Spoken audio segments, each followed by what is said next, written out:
Assalamualaikum warahmatullahi wabarakatuh. Baiklah, hari ini kita akan membahas mengenai soal CPNS dan P3K untuk materi TWK, yaitu tes wawasan kebangsaan.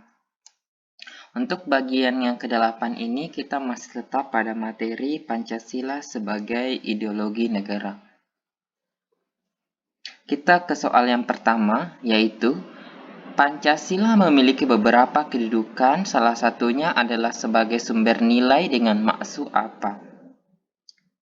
Kita lihat pilihan jawaban dari soal ini. Yang pertama yaitu A. Kehidupan bangsa Indonesia harus sesuai dengan kepribadiannya.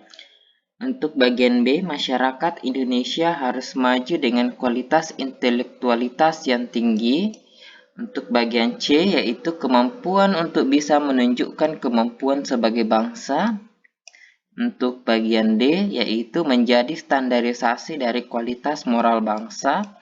E, yaitu menuntaskan kepribadian bangsa Indonesia. Nah, kalau kita perhatikan soal ini, maka dia meminta sebenarnya penjelasan apa yang dimaksud sebagai sumber nilai.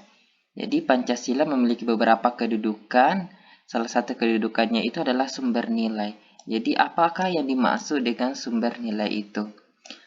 Kalau kita lihat pilihan jawaban, maka jawaban yang paling tepat dari soal ini ialah D, yaitu menjadi standarisasi dari kualitas moral bangsa. Nah, ini benar ya. Kenapa? Karena ini menjadi nilai atau suatu parameter apa yang menjadi standarisasi dari kualitas moral bangsa kita. Kita lihat pembahasan soal bahwasanya penyebaran nilai-nilai Pancasila itu sebagai suatu pedoman dalam berpikir, bersikap, dan bertingkah laku merupakan cerminan dari nilai-nilai keagamaan dan kebudayaan yang sudah mengakar dalam kehidupan bermasyarakat. Ini kalau kita berbicara mengenai nilai-nilai keagamaan, ini berarti sesuai dengan sila pertama ya.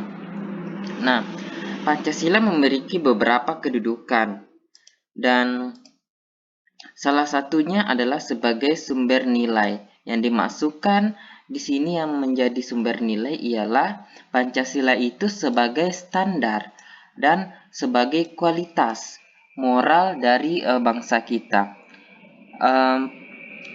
Penjelasan dari pembahasan soal ini didapatkan dari Ardila Bagas di blog UGM ICID. Kita ke soal selanjutnya, yaitu tantangan yang dihadapi oleh suatu bangsa yang merdeka pasti akan terus ada. Agar bangsa ini mampu menghadapi berbagai permasalahan, baik dari dalam negeri maupun luar negeri, maka bangsa tersebut harus ...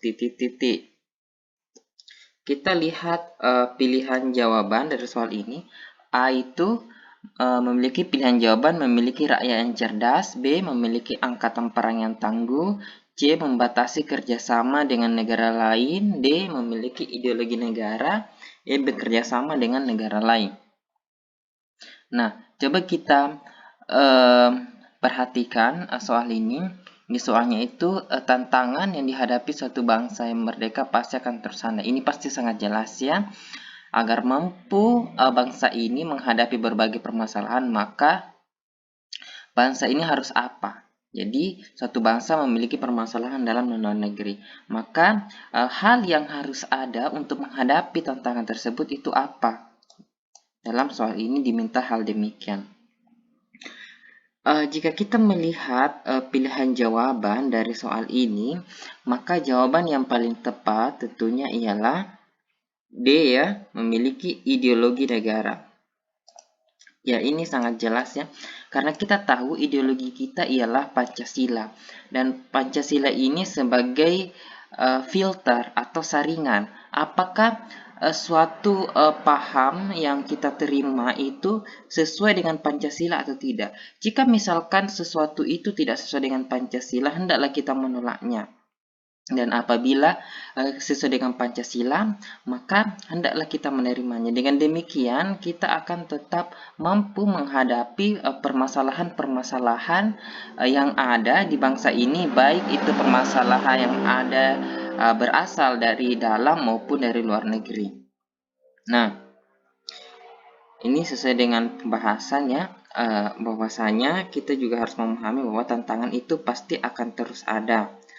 Dan agar kita mampu menghadapi berbagai tantangan tersebut, hendaklah kita memiliki suatu ideologi negara. Alasannya, jika ada sebuah dasar negara, akan mampu menghadapi permasalahan dengan berpatokan pada ideologi bangsa. Jadi segala sesuatunya harus dipastikan apakah sesuai dengan ideologi bangsa kita atau tidak. Nah, walaupun sebenarnya rakyat juga harus cerdas, dan akan sia-sia jika rakyat cerdas itu tak sesuai dengan ideologi. Jadi betul ya sekali ya jika jawabannya ialah D, yaitu memiliki ideologi negara. Kita ke soal berikutnya, yaitu dalam menjalani kehidupan sehari-hari diperlukan juga tindakan-tindakan bijak yang mesti disandarkan kepada Pancasila. Seperti A. Selalu mempertimbangkan pendapat orang lain. Untuk bagian B, mempertimbangkan efek positif dan negatif dalam pelaksanaan rapat atau musyawarah. C. Menyadari bahwa perbedaan merupakan sebuah kemestian. D. Menghargai pandangan orang lain, terutama dalam urusan pengalaman dan usia. E. Musyawarah untuk mencapai mufakat. Nah, di soal ini sebenarnya meminta kita kira-kira apa yang sebaiknya yang menjadi tindakan-tindakan bijak kita. Dan tindakan-tindakan bijak ini hendaklah sesuai dengan Pancasila. Jadi ini adalah inti dari soalnya. Jika kita perhatikan pilihan jawaban dari soal ini, maka jawaban yang paling tepat ialah E ya, musyawarah untuk mencapai mufakat. Jadi E. Ini sesuai dengan sila keempat dari Pancasila. Kita lihat pembahasan bahwasanya dalam menjalani kehidupan sehari-hari juga diperlukan suatu tindakan-tindakan yang bijak yang mesti didasarkan pada Pancasila, seperti musyawarah untuk mencapai mufakat. Dan ini sekali lagi sesuai dengan sila keempat Pancasila, yaitu kerakyatan yang dipimpin oleh hikmat kebijaksanaan dalam permusyawaratan perwakilan. Kita ke soal, sudah soal terakhir rupanya ya. Nah, saya ingin menutup video kali ini dengan kata bijak yang pernah dikemukakan oleh Ralph Waldo Emerson. Beliau berkata seperti ini. Ketika Anda mengambil keputusan, alam semesta akan berkonspirasi untuk mewujudkan mimpi Anda. Jadi sekian dulu untuk video ini. Sampai berjumpa lagi di video pembahasan soal selanjutnya. Terima kasih.